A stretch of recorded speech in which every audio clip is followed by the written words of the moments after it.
This is Who Cares, and welcome to Spoil Talks. And this one is for Stranger Things Season 5, Volume 2. And before going into this, I'm not going to go through every single detail of it because obviously there's going to be loads of videos out there going through inch by inch. And also, I'll be there for hours long. And I don't want to drag video out for unnecessary, you know what I mean? Even though the writer said that then, there are other videos out there, you know what I mean? So this could be my highlights of Volume 2. Now, obviously, as I said then, there's going to be spoilers. So, warning, if you have not watched Volume 2 of Season 5, I'm going to talk about spoilers straight away. So, 5, 4, 3, 2, 1. Let's get off then. Shall we? So, my thoughts of the whole season. It's good. For most part, it's good. And people are going to be upset on some bits. And I'm going to get this bit, all right now. It's based on the last episode, because obviously there's been fairies saying that we're going to lose a major character in this episode because of the title and the song, from the soundtrack got leaked too. So we thought, this is going to be like one of those dramatic moments. We're going to lose a key character and then go hit to the finale, which is on New Year's Eve. Well, New Year's Day in the UK, but that's more got on. But no major character died. Instead, we got a big coming out scene from Will. And be honest with you, it's well written. Yeah, I know some people are going to say straight away, and it probably will on Twitter or even some YouTube videos from grifters going to say, woke, Stranger Things going woke. And be honest with you, I'm being honest now, yes, there are a handful of medias out there that focus on tech lists instead of telling a good story.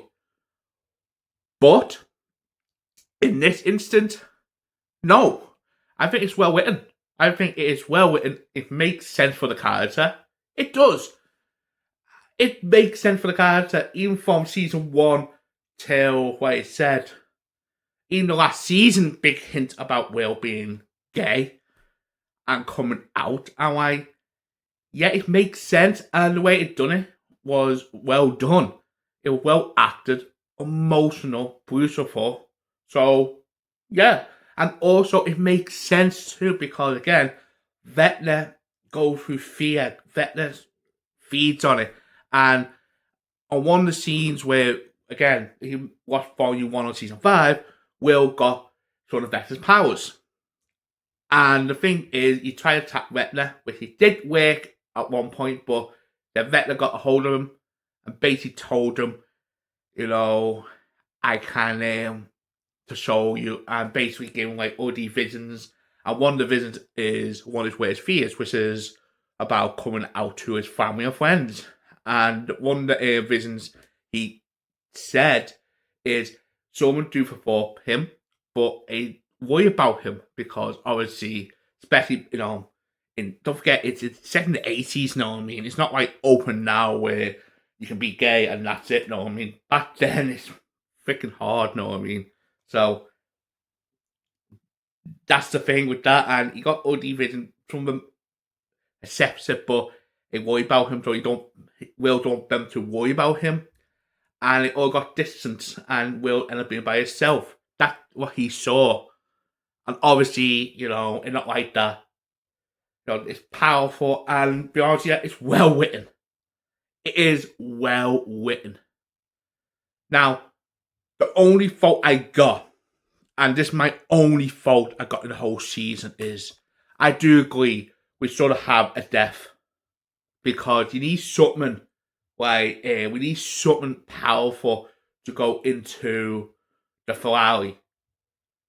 That take the cards. Now I know this volume is about emotions because the two key points in the 3 episodes, except from the world bit. You got Roy Court, Dustin and Steve. Now, with Dustin and Steve, obviously in the season, better in volume 1 of the season, it been backing stuff ahead of front. And this volume, it done that more and got to the point that it have a fight. Now, how the fight got, started is Steve will snap at Dustin saying that, I'm sorry, but you're going too far, especially with his emotions, because obviously he was volume 1. Dustin is not the same happy, joy character. He's dealing with grief from the loss of Eddie from the last season. And he got to the point that he was asking for getting beaten up. He's basically saying, beat me up, know what I mean? And Steve got worried. And he chose this way to express his feelings to him. And it got to the point that he actually said, I'm sorry, but what Eddie done was stupid. And basically, it ended up being meaningless. And be honest, look back on it now, even though, it was heroic. But he did tell the truth a bit because, he did end up saying Dustin. But the way he done it was reckless. And Dustin couldn't admit that.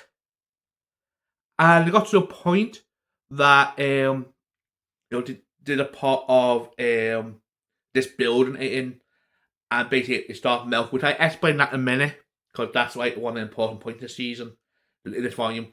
And basically, what you call it, I need to get up to the roof because I need to get back to the other two, which I explain that in a minute too. And basically, he put a ladder on this thing, and Dustin begged, don't do it because you're going to die, you're going to die.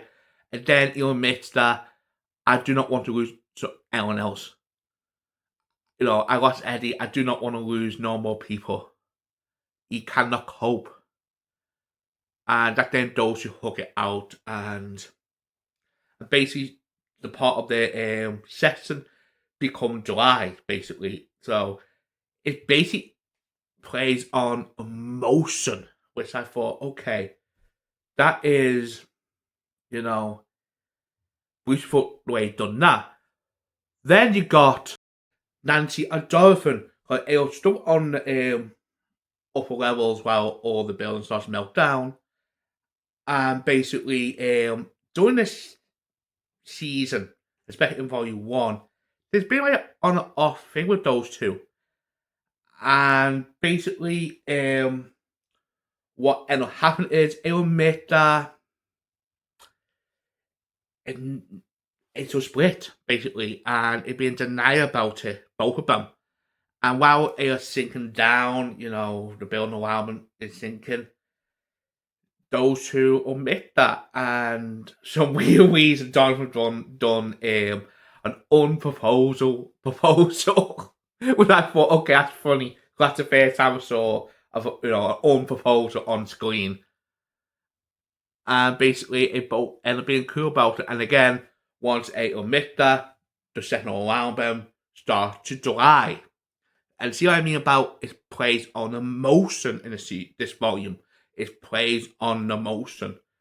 I thought that bit is genius on the way it wrote. Now, is some lines a bit teasy? Yes. Like I said then, the unproposal bit, it's cheesy, but again, it's straight and things, know what I mean? There are some teasiness in there, know what I mean? Now we'll go to the bit where the building of Melton. Now, this is the bit that blew my mind. I thought, okay, this is interesting now. It went to this lab, basically, Dustin, Steve, Jonathan, and Nancy went to this lab, basically, to look for Holly. And basically, it found a thing of this generator. Basically, it mentioned what you call it, Star Wars Episode 3. It entered Episode 6, sorry. Episode 6, I meant. Because obviously, Episode 3 was way back then. Star Wars Episode 6 And basically, it's all about take down a generator, and like the movie did. And there's a generator that does in the Upside Down. You remember from Volume 1, there's like all these walls around in the Upside Down. So if we destroy the generator, that should destroy the walls. And while split up, work on Nancy and Jonathan went up, but they found the generator. Now the problem is, Dustin finds out that he found these plans, and basically the plans are, it's not it is not a generator for the walls. It's a generator for something worse, like a wormhole. So basically, it's calling this wormhole basically, and a shot it basically. It's like Nancy shot it, and the whole thing starts to go mental. Like the building starts to melt and stuff like that, and other areas from Upside Down starts to suck stuff in. Know what I mean? So yeah, it's freaking insane. And to be honest, it's a good little twist too. Thinking, it's predictable, and that bit was not predictable. So yeah, so that's going to play a big important part in the finale because they use that as a plan. Because this next part now that you mentioned is going to be, the big one. The mystery of the Upside Down. They finally revealed the mystery of the Upside Down in the season. And I'm a bit mixed on it. I am. Because it's good. This twist is good. What I'm going to mention now. It's good because it's not predictable. But at the same time, I thought, it's a tiny bit lazy. But at the same time, it depends how it plays out in the finale. Now, the mystery of the Upside Down is not another dimension. It is a bridge to another world. Like, there's basically, this is us. Like, this is where we are. And then there's the Upside Down. And basically, on the Upside Down, there's a whole other world on top of Upside Down. So basically, the twist is the Upside Down is a bridge to another world. And that's where the kids are getting hold. Because if you remember from Volume 1, all the kids, including Holly, in a way, because she got kidnapped from the first episode, they are getting stored in this temple thing in this other world. And that's what they are. So basically now their plans are to go to this building. This what their plan is. All the gang will go to this building, and because the rest of the plan is they want to combine that world to the real world, and the problem is that world gonna slowly go down, and that, know what I mean? So their plan is go to that building, and once they go to a certain point, they're going to travel to that world from that building, try to stop that world called to the real world with the wormhole. They're going to try to blow up the wormhole bigger because this is the thing, and not damage the wormhole fully. It's still done a small section. So if they get a bomb in there, explode it completely, the wormhole going to shut that world in, and somehow the real world be fine. I'm not sure about the real world being safe because, again, it hasn't explained too much, but it got explained more in the, like I said, in the finale. So that's what their plan is in the finale. But it ends on them heading there. That's how it ends. Because the last shot is them heading there, and then you see Vecna and the kids round this table, all holding hands, and you just basically starting the process of this world to this, start doing that. There's more to it, but I choose to explain more, dumbed down version. That's the dumbed down version of it, know what I mean? So, the reason I'm mixed on it is, it's not predictable, because to be fair, like I said, I thought, it cannot be another dimension, because that is so obvious, know what I mean? And it's not. But in a way, I thought, really, another world? Know what I mean? So we got now basically now we got 3 worlds. We got the human normal world, upside down, and we got the other world. So basically, it's still 2, but the upside down basically is a bridge, know what I mean? So, yes. On that. Then we got Max. Max is safe. Max escaped Vecna's mind. She's back in the real world. She's in a wheelchair, obviously because she's been in a coma for for a long time. So obviously she can't move properly. So she's in a wheelchair now. Meanwhile, what you call Holly did escape for a second, but Vecna managed to grab it in the last second because she wake up in this other world. She's whipped a piece of rock, went through it, and she was flying down to the upside down. And then Vecna grabbed it, and then Nancy, Dustin, Steve, and Jonathan saw her going back up. So that they find out that there is another world. Know what I mean? Yeah, that's how that bit. Those who got on the season basically. But the interesting part in Max and Holly, escaping. There's a scene that we saw, which I think this is going to play a key part. We see a backstory of Vecna as a kid in his cave. Because this is the thing. He got a fear of this cave, and this is where Max has been hiding for most of his time while she's in a coma in Vecna's mind. And Vecna will not go to this cave. There's a real reason why. Then we find out why. By the cave entrance, there's like this tunnel. And basically, we see a flashback of Vecna as a kid. And this guy with a silver briefcase, he freaked it all out saying, "You send me, I sent you to kill, you know what I mean? It is off his mind." And he shot at the kid's hand. He shot at Vecna's hand as a kid. And you got Vecna's like, he tried calming down. The guy's about to kill him with a gun. And then he grab a what and bash his head in. Quite fucking dark, you know what I mean? And then while Max went away, this is a bit I don't get. I guess you want to escape, but if that was me, I want to see what's in that freaking briefcase. Because this is the thing. While Max decided to finally escape, Holly just stood there, Vecna crying, and then he's opened the case. This bright light came on, and then Max grabbed her, and then we finally escaped, and they're gone. What's it in that briefcase? That I want to know. That could be a key point of the finale, you know what I mean? What's it in that briefcase? So, I won't force that mystery. I hope they do address it. If they don't, they do a poke fix and saying that you got to guess yourself. Or worse, it'd be off a book. I hope it not. I think it had to because it did heavy hint something glowing in that briefcase. That should be interesting. Very interesting on that bit. Then we find a big interesting plot point we got with 11 and 8. Because obviously, at the end of the last volume, we got the return of 8. Remember here from season 2, from the episode that people hate and people say it's the worst episode of the whole season. Even though I do think it's not a bad episode, but I can see why people do not like it.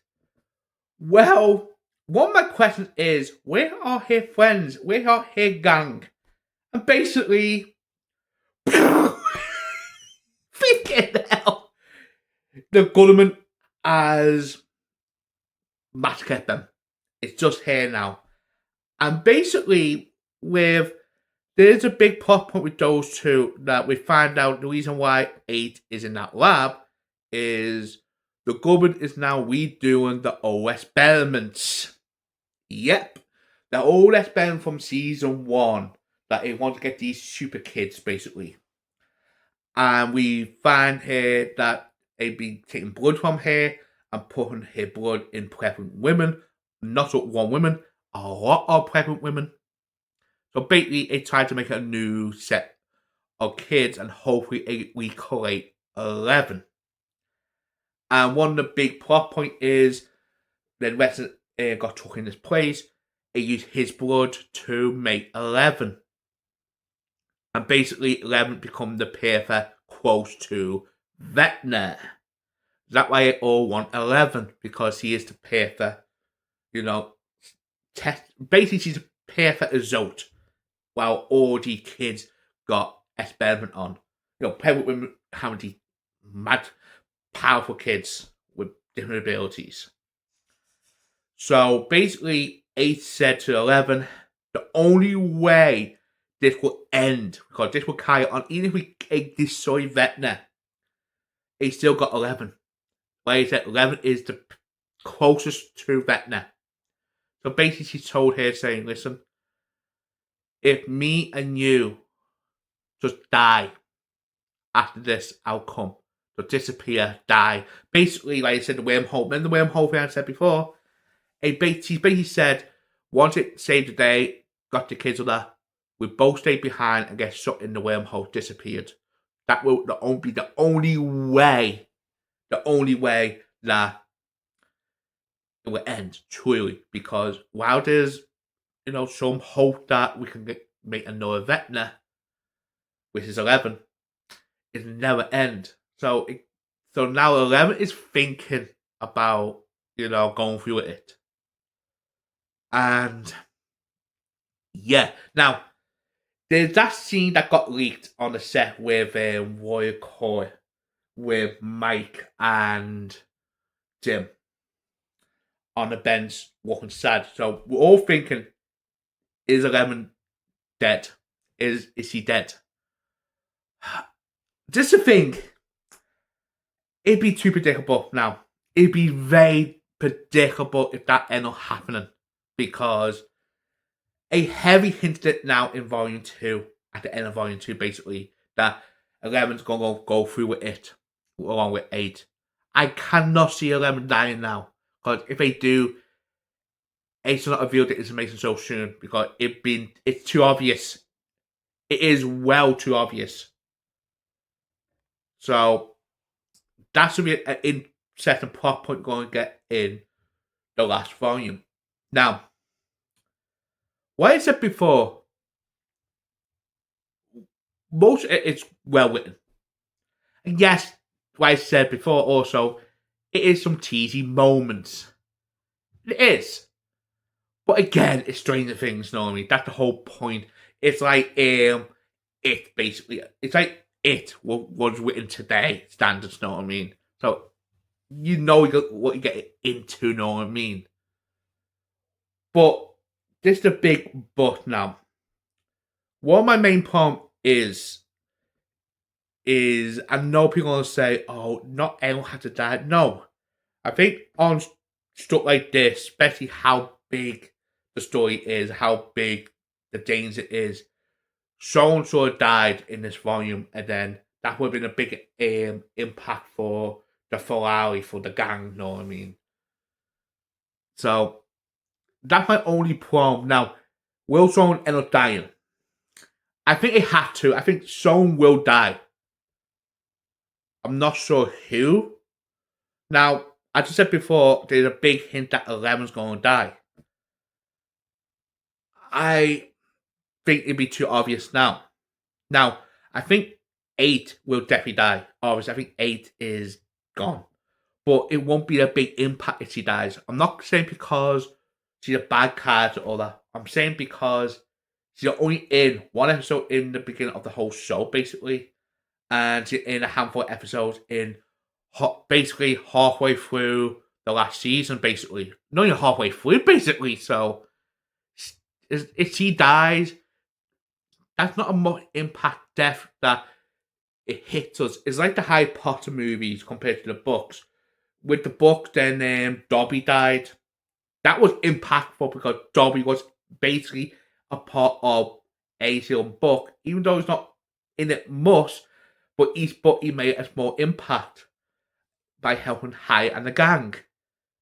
So then Dobby died. That was very impactful. But in the movie, because only in one movie, and then we see him next time in basically the second to last movie, which is split in 2 parts. His death was, oh no, Dobby died. the character that we all saw in one movie. You know what I mean? I'm not calling the actress. I'm not calling the character of 8. All I'm saying is, it's not going to be the major death you're gonna get. It's not gonna be like, oh no, she died. You know what I mean? It's not that much impactful. It's in a bit more from season 2 onwards, yes. Like, for example, Robin. It'd be Robin. Like, she wasn't in for the whole show. She was in around season 3 onwards.